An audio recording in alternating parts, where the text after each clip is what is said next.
आज का व्लॉग शुरू होता है एक सिंपल पर हार्ट वार्मिंग मोमेंट से। सारण्या पार्क के मेरीगो राउंड पे बैठी है, छोटी सी, खुश और अपनी दुनिया में खोई हुई। मैं उसे यहाँ लाई हूँ पढ़ाई के बाद। वो मेरे मम्मा पापा के पास उनकी ट्यूशन क्लासेस में पढ़ रही थी। मुझे लगता है कि एक बच्चे को दोनों दुनियाओं का एक्सपीरियंस मिलना चाहिए। एक क्लासरूम जहाँ बेल बजती है और टीचर बोलती है कॉपी निकालो, और एक घर जहाँ बच्चा बोलता है मम्मा मुझे आज बटरफ्लाई देखनी है। होम स्कूल और क्लासरूम लर्निंग दोनों के अपने रंग है। मैं चाहती हूँ सारण्या दोनों को समझे, दोनों को एक्सप्लोर करें, क्योंकि रियल एजुकेशन सिर्फ बुक से नहीं, बैलेंस से मिलता है। पार्क में जब वो मेरीगो राउंड पे घूमती है तो उसके चेहरे पे एक ग्लो होता है, एक ऐसी फ्रीडम जो हम सब भूल जाते हैं जब बड़े हो जाते हैं। अनूप उसको पुश कर रहा है राउंड एंड राउंड, और मैं पीछे से उसकी हर हंसी कैप्चर कर रही हूँ, जैसे टाइम को फ्रीज करने की कोशिश कर रही हूँ। अंदर से एक फनी थॉट भी आता है, अगर मेरीगो राउंड कैलोरीज जलाता तो हम सब फिटनेस मॉडल होते। फिर वो स्विंग पे बैठती है, वही पुरानी लोहे का झूला। मैं उसे पुश कर रही हूँ और हर बार वो और तेज और तेज और तेज कहती है। यही तो बचपन का एसेंस है, कभी रुकना नहीं चाहती। और मुझे लगता है बच्चे स्विंग पे सिर्फ झूलते नहीं, वो बैलेंस सीखते हैं, टाइमिंग सीखते हैं और जिंदगी का रिदम भी। वैसे एक फन फैक्ट, स्विंग करने से एक्चुअली बच्चों का सेंस ऑफ बैलेंस डेवलप होता है और ब्रेन कोऑर्डिनेशन भी इम्प्रूव होता है। देखा, एक सिंपल स्विंग भी एक मिनी क्लासरूम बन सकता है। फिर हम पहुंचते हैं जामनगर के जू, और सारण्या का एक्साइटमेंट देखने लायक था। डियर और नीलगाय देख के उसकी आंखें चमक गई। वो घंटों तक उन्हें देखते, उनसे बातें करते और ग्रास और बनाना फीड करती रहती है। उसने एक बार बोला भी, मम्मी ये नीलगाय सैड हो गई क्या? और मुझे लगा एनिमल्स के साथ कनेक्ट करना एक अलग ही अनस्कूलिंग है। ये एम्पैथी और नेचर लव वहीं से स्टार्ट होता है, और मुझे लगा हम सबको अपने बच्चों को ये कनेक्शन सिखाना ही चाहिए, क्योंकि जब बच्चे एनिमल्स को समझने लगते हैं तो वो ह्यूमंस के इमोशंस और भी बेटर समझने लगते हैं। वैसे नीलगाय एक्चुअली ना इंडिया का बिगेस्ट एंटेलोप है, और लोग गलती से उसे काऊ समझ लेते हैं। फिर अगला सीन वहाँ का है जब मेरे पापा अपने टूल्स के साथ एक अलग ही जोन में थे, और वो ना जो आयरन रॉड्स होते हैं ना वो कट कर रहे थे फुल कंसंट्रेशन के साथ। पापा को ऐसे काम करते देख के मुझे हमेशा प्राइड होता है। डिफेंस सर्विस ने उन्हें डिसिप्लिन और सेल्फ रिलायंस सिखाया है।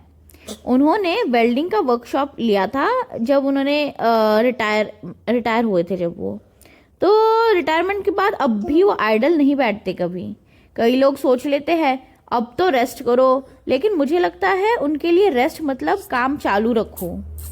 ये मुझे एक बात सिखाता है कि स्किल्स ना कभी वेस्ट नहीं जाती, और काम छोटा बड़ा ऐसा कुछ नहीं होता। अपने हाथों से कुछ बनाना एक थेरेपी है, और शायद इसी वजह से उनका माइंड हमेशा पीसफुल रहता है।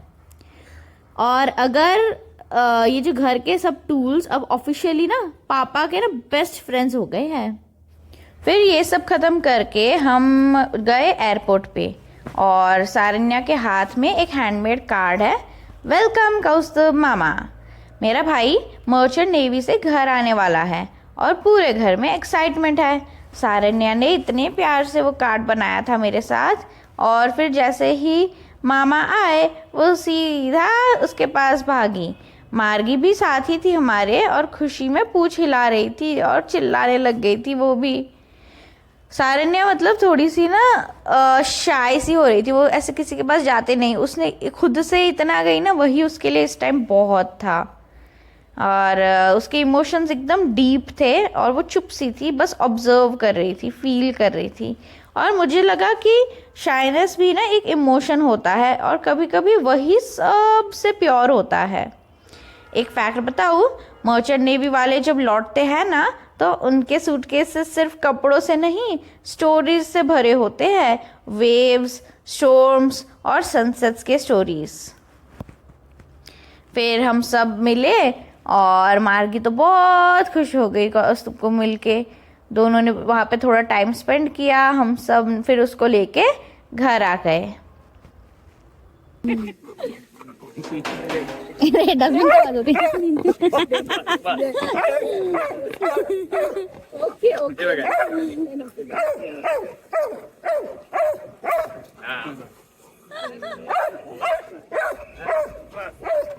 फिर हम घर आए और सारन ने अपने पुल अप बार पे लटक रही थी।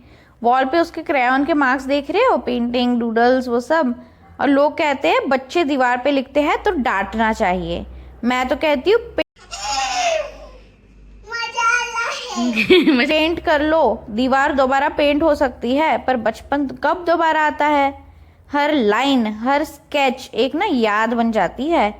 वैसे पिकासो भी बचपन में दीवार पे ही पेंट करता था, बस डिफरेंस ये है कि हमने पेंट करने से पहले परमिशन नहीं दी। मैं चाहती हूँ वो अपनी क्रिएटिविटी को छुपाए नहीं, बल्कि ओपनली जिए। फिर कुछ दिन बाद सीन हमारा शिफ्ट होता है दिल्ली में। मैं सारन्या के बाल बांध रही हूँ और उसकी फेवरेट दीदी हमसे बातें कर रही है। यहाँ हम आए हैं सेलिब्रेट करने सारन्या का 2nd बर्थडे। उसका पहला बर्थडे हमने मुंबई में किया था मेरे रिलेटिव्स के साथ, और ये दूसरा अनूप के फैमिली के साथ। हम सोच रहे हैं अगला साल सिर्फ हम तीनों, अनूप, मैं और सारन्या, करें। तो ऐसे ही हर साल अल्टरनेट करेंगे ताकि दोनों तरफ का प्यार बैलेंस हो और हम अपना इंडिविजुअल भी एंजॉय कर पाए। अगले साल हम तीनों ही करेंगे, बजट भी बैलेंस हो और केक भी। फिर हमने रूम को पूरा बलून से भर दिया, रेड, ब्लू, येलो, पता नहीं सारे कलर्स। और सारन्या उनमें जंप कर रही थी। और फिर उसके जो कजन्स थे वो भी आ गए। श्रेय भी साथ आ गया खेलने। उसकी दीदी तो अभी स्कूल जा चुकी थी। पूरे घर में लाफ्टर, म्यूजिक और एक सेंस ऑफ सेलिब्रेशन था। गिफ्ट्स, केक और वो इनोसेंस, सब कुछ एक फ्रेम में। और मुझे लगा लाइफ के सबसे ब्यूटीफुल मोमेंट्स प्लानिंग से नहीं, प्रेजेंस से बनते हैं। कई बार हम परफेक्ट प्लान करते करते सब छोड़ देते हैं, पर बच्चों के लिए ना एक बलून के पीछे भागना ही सबसे परफेक्ट बन जाता है।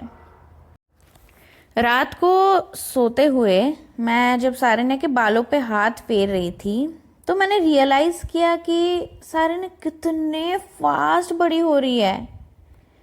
हर व्लॉग एक रिमाइंडर है कि टाइम हमेशा छुपके छुपके निकल ही जाता है। बस फ़र्क इतना है कि हम उसे रिकॉर्ड कर रहे हैं, ताकि एक दिन जब वो बड़ी हो जाए ना तो वो देख सके कि उसका बचपन सिर्फ गुजरा नहीं, जिया गया था पूरी तरह। कभी कभी मैं सोचती हूँ कि हम पेरेंट्स को भी ना अपनी एक अनस्कूलिंग चालू करनी चाहिए। बच्चा पढ़ता है लिखना, हम सीख सकते हैं छोड़ना, उन्हें प्रेशर देना, कंपेयर करना, रश करना, क्योंकि लर्निंग तभी होती है जब क्यूरियोसिटी जिंदा रहे। अरे बाप रे, अरे बाप।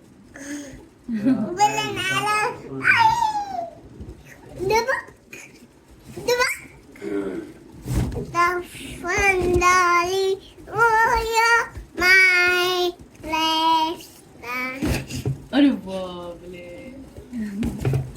मुझे याद है जब मैं छोटी थी ना तो मुझे मैकेनिकल चीज़ें समझना बहुत पसंद था।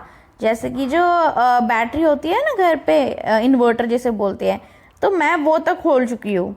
और शायद वहीं से ना मुझे प्रॉब्लम सॉल्विंग का बग लग गया। तो पापा जब भी कुछ काम कर रहे होते हैं ना, मैं साथ में बैठ जाती थी खोलने के लिए। और सारन्या भी वैसे ही है, एकदम क्यूरियस। बट अभी ऐसा है ना कि हमारे पास, तब तो यूट्यूब वगैरह ये सब नहीं था, अब हमारे पास होता है। और एज पेरेंट्स अगर हम बिजी होते हैं ना तो हम ना यूजुअली ईजी वे फाइंड करते हैं और उन्हें कहते हैं कि बेटा वहाँ से देख लो, वहाँ पता चल जाएगा। पर नहीं, हमें ना खुद सिखाना है। आज के बच्चे का अनस्कूलिंग वर्ल्ड अलग है। एक तरफ स्क्रीन टाइम, दूसरी तरफ ग्रीन टाइम। मैं हमेशा ट्राई करती हूँ दोनों का बैलेंस रखने का, क्योंकि स्क्रीन से उन्हें दुनिया मिलती है और ग्रीन से ज़मीन मिलती है। मैं देखती हूँ जब वो जू में एनिमल से बातें करती है या पार्क में फ्रेंडशिप करती है बच्चों से, तो ये लगता है कि ये सब लेसन सिलेबस में नहीं होते, इन्हें लाइफ खुद लिखती है। मुझे लगता है अगर हम बच्चों के क्वेश्चन से इरिटेट होने के बजाय उन पे स्माइल करें तो उनका कॉन्फिडेंस ना डबल होता है। अनस्कूलिंग का एक और रूल है, आंसर्स देना ज़रूरी नहीं है पर सुनना ज़रूरी है। कोई कहता है बच्चे शोर मचाते हैं बहुत, पर मुझे लगता है वो ना घर को जीता कर देते हैं। उनके बिना घर साफ ज़रूर लगता है पर जिंदा नहीं लगता। आज का व्लॉग एक सिंपल रिमाइंडर है कि ज़िंदगी का ब्यूटी एक्सपेंसिव चीज़ें नहीं, ऑर्डिनरी मोमेंट्स में होता है। एक मैरी गो राउंड, एक झूला, एक वेल्डिंग स्पार्क, एक बर्थडे बलून, बस यही छोटे छोटे चैप्टर्स हैं हमारी स्टोरी के। और जब सारन्या बड़ी हो जाएगी और ये सब देखेगी तो उसे समझ आएगा कि उसके बचपन में सिर्फ प्ले टाइम नहीं था, एक लिविंग क्लासरूम था जहाँ हर दिन एक न्यू सब्जेक्ट था और हर आज हमें सेकंड हैप्पी बर्थडे